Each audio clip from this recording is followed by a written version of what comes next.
नमस्कार। कक्षा अष्टमी, विषय विज्ञान, पाठ 13, ध्वनि, भाग 1। ध्वनि किसे कहते हैं? किसी वस्तु के कंपन को ध्वनि कहते हैं। यानी किसी वस्तु है वो कंपन करती है, उसे क्या कहते हैं? ध्वनि कहते हैं। इस पाठ में हम सब आगे ध्वनि के बारे में पढ़ेंगे और ध्वनि से संबंधित कुछ महत्वपूर्ण तथ्यों के बारे में जानकारी लेंगे, जैसे ध्वनि के लिए माध्यम की आवश्यकता, किस प्रकार ध्वनि उत्पन्न होती है, मानव में ध्वनि कैसे उत्पन्न होती है, मानव ध्वनि को कैसे सुनता है, इसके बारे में अपन पढ़ेंगे। तो आपको समझ में आ गया होगा कि ध्वनि किसे कहते हैं। यानी किसी वस्तु के कंपन को ध्वनि कहते हैं। ध्वनि किससे उत्पन्न होती हैं? किसी कंपित वस्तुओं द्वारा ध्वनि उत्पन्न होती है।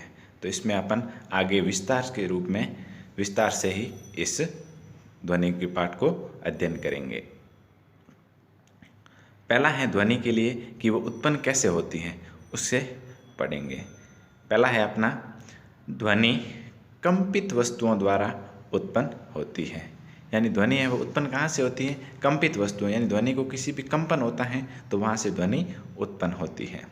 इसमें लिखा हुआ है कि किसी वस्तु की अपनी माध्य स्थिति के इधर उधर या आगे पीछे होने वाली गति को कंपन कहते हैं। जब कोई वस्तु कंपन करती है तो ध्वनि उत्पन्न करती है, और यदि कंपन करना बंद कर देती है तो ध्वनि उत्पन्न होना बंद हो जाती है। यानी ध्वनि है वो क्या हो जाती है? माध्य स्थिति से आगे और पीछे की तरफ जो कंपन होता है तब ध्वनि उत्पन्न होती है, और अगर कंपन बंद होता है ध्वनि बंद हो जाती है, और कंपन चालू रहता है तब ध्वनि चालू रहती है। अगला है अपना, मनुष्य द्वारा उत्पन्न ध्वनि। यानी मनुष्य से ध्वनि कैसे उत्पन्न होती है वो अपन पढ़ेंगे कि मानवों में ध्वनि वाक्यंतर या कंठ द्वारा उत्पन्न होती है। यह श्वास नली के ऊपरी सिरे पर होता है। वाक्यंतर या कंठ के आर पार दो वाक तंतु इस प्रकार तनित होते हैं कि उनके बीच की वायु के निकलने के लिए एक संकीर्ण झिल्ली बनी होती है। जब फेफड़े वायु को बलपूर्वक झिल्ली को बाहर निकालते हैं तो वाक तंतु कंपित होते हैं, जिससे ध्वनि उत्पन्न होती है। सीधी बात है कि क्या होता है, मनुष्य में जो ध्वनि होती है वो वाक यंत्र यानी कंठ के द्वारा उत्पन्न होती है। और कंठ में क्या होता है? कंठ के अंदर दो वाक तंतु होते हैं, वो तने हुए होते हैं। फिर क्या होता है कि जब फेफड़ों से हवा आती है तो वो क्या है, वाक तंतु है वो कंपन करते हैं, जिससे अपने आवाज़ निकलती है। आवाज़ मतलब ध्वनि निकलती है। जिस प्रकार अब आप इसका जो मानव कंठ वाक्यंतर या कंठ का जो चित्र देख रहे हो, ये चित्र है वो मानव में वाक्यंतर का चित्र है। इसमें आप दो वाक तंतु भी देख रहे हो। जब ये वाक तंतु हैं, फेफड़ों से हवा आती है और ये वाक तंतु क्या होते हैं? कंपित होते हैं, जिससे अपने को ध्वनि उत्पन्न होती है। अब अगर अपन इसके बारे में वाक तंतु के बारे में पढ़ेंगे तो पुरुषों में वाक तंतु की लंबाई 20 mm होती है। पुरुषों में कितनी वाक तंतु की लंबाई होती है? 20 mm होती है। और महिलाओं में इसकी लंबाई लगभग 15 mm होती है। महिलाओं में लंबाई होती है 15 mm और पुरुषों में होती है 20 mm। बच्चों के वाक तंतु बहुत छोटे होते हैं। यही कारण है कि पुरुषों, महिलाओं तथा बच्चों की वाक ध्वनियाँ भिन्न भिन्न होती है। बच्चों की वाक तंतु हैं वो इनसे भी छोटे होते हैं। अब अपन समझते हैं कि जो पुरुषों और महिलाओं और बच्चों की जो ध्वनि है वो भिन्न भिन्न क्यों होती है? क्योंकि वाक तंतु की लंबाई है वो सभी की अलग अलग होती है, इसलिए ये ध्वनि अलग अलग होती है। अब बात करते हैं ध्वनि के संचरण के लिए माध्यम की आवश्यकता होती है। ध्वनि क्या है? एक स्थान से दूसरे स्थान पर जाने के लिए माध्यम की आवश्यकता होती है। तो क्या है, यहाँ पर लिखा हुआ है कि बिना किसी माध्यम के ध्वनि एक जगह से दूसरी जगह नहीं जा सकती है। हवा के अंदर ध्वनि की गति 342 मीटर प्रति सेकंड होती है। क्या होता है कि एक स्थान से दूसरे स्थान पर जाने के लिए ध्वनि को माध्यम की आवश्यकता होती है। अब जिस प्रकार अपन सीधा बोलते हैं तो वो उसका माध्यम है वो क्या होता है? हवा होता है। तो हवा में क्या है, इनकी जो ध्वनि की गति है वो होती है 342 मीटर प्रति सेकंड। जब अपन दूर खड़े हैं, यानी 342 मीटर दूर खड़े हैं, तो यहाँ से अपन किसी को आवाज़ लगेंगे तो 342 मीटर प्रति सेकंड की दर से वो ध्वनि दूसरे को सुनाई दे देगी। अब आपको बात करते हैं कि माध्यम तो ध्वनि हो गई, ध्वनि का माध्यम हवा हो गया। इसी प्रकार और कौन से माध्यम होते हैं? तो माध्यम 3 प्रकार के होते हैं, ठोस, द्रव और गैस। ठोस में क्या होता है? ध्वनि की गति सबसे तेज होती है।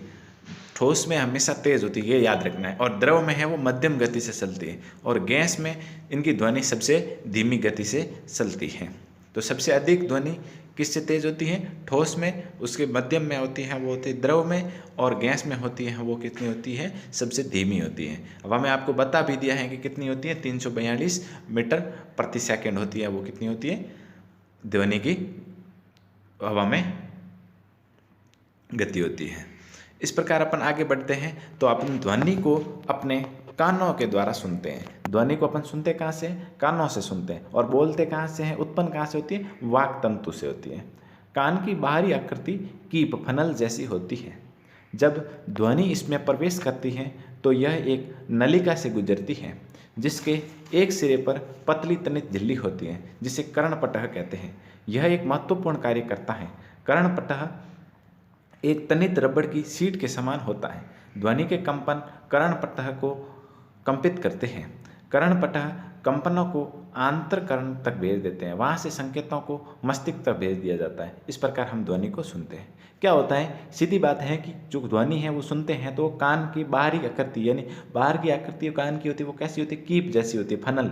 अब ये ध्वनि क्या करती है? अंदर प्रवेश करती है। इसमें एक नलिका है, उस नलिका के प्रवेश से सारे वो अंदर चली जाती है। फिर क्या होता है? एक पतली तनित झिल्ली होती है, उस झिल्ली को अपन कर्णपटह कहते हैं।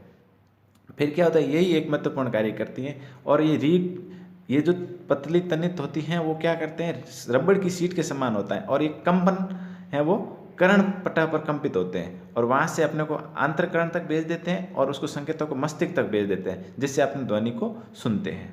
अब आप चित्र देख सकते हो, ये कर्णपटह यानी कान का चित्र है। फिर क्या होता है? आवाज़ आती है श्रवण गुहिका के साथ, अब आवाज़ अंदर जाती है, कर्णपटह तक टकराती है। इस प्रकार आप ये मानव कर्ण का भी चित्र देख रहे हो। इस प्रकार अपना पाठ ये आज से संबंधित संपूर्ण, लेकिन इसमें पुनरावृत्ति संबंधित एक बार अपन वापस पढ़ लेते हैं। ध्वनि किसे कहते हैं? ध्वनि कहते हैं वो क्या कहते हैं? कंपित वस्तुओं को ध्वनि कहते हैं। कंपित वस्तुओं से होती है। दूसरा है ध्वनि कंपित वस्तुओं से उत्पन्न होती है। ध्वनि होती है वो कंपित वस्तुओं से ही उत्पन्न होती है। तीसरा है मानव द्वारा उत्पन्न ध्वनि। मानव कहाँ से उत्पन्न करता है? इससे संबंधित अपने पढ़े थे, कंठ और वाक तंतु से निकलती हैं। और चौथा है ध्वनि संचरण के माध्यम। ये भी पढ़ा है, माध्यम कौन कौन से होते हैं? ठोस माध्यम, द्रव माध्यम और गैस माध्यम। और ये भी पढ़ा था कि हवा में कितना होती हैं, इसकी जो गति होती है ध्वनि की वो होती है 342 मीटर प्रति सेकंड होती है। इसके बाद में आपने पढ़ा था कि हम ध्वनि कैसे सुनते हैं। ध्वनि हम कैसे सुनते हैं? कान के सहारे हम ध्वनि सुनते हैं। कान से क्या होता है? कान बाहर आकृति है वो कीप या फनल के जैसी होती है। फिर क्या होता है? अंदर एक नलिका के द्वारा अंदर की तरफ ये ध्वनि चली जाती है। फिर क्या होता है? वहाँ से अंदर एक झिल्ली लगी होती है जिसे कर्णपटह कहते हैं। वहाँ से वो आंतरकर्ण में संकेत भेज देती है और आंतरकर्ण से वो संकेत भेजती है मस्तिष्क में, जिससे हम सब ध्वनि को सुन सकते हैं। इस प्रकार ये अपने पाठ की संबंधित समस्त पुनरावृत्ति भी पढ़ ले और इसके जो महत्वपूर्ण बिंदु थे वो पढ़ लिए। अभी इस किताब में आपके कुछ उदाहरण भी दिए हुए हैं, वो उदाहरण क्रियाकलाप है वो आप पढ़ना और कोशिश करना, क्योंकि इससे संबंधित जो महत्वपूर्ण तथ्य थे वो मैंने बता दिए और उदाहरण और क्रियाकलाप आप पढ़ना। इससे संबंधित आपको गृह कार्य के रूप में भी कुछ प्रश्न दे रहा हूँ, वो प्रश्न आपको करने हैं। पहला प्रश्न है ध्वनि के माध्यमों को समझाइए। ध्वनि के जो माध्यम है मैंने बताया था ठोस, द्रव और गैस हैं, वो आपको बताने हैं। उसके बाद मानव में ध्वनि कैसे उत्पन्न होती है समझाइए। मानव में ध्वनि है वो कंठ, वाक तंतु से किस प्रकार उत्पन्न होती है। तीसरा प्रश्न है अपना ध्वनि की प्रबलता का मात्रक बताइए।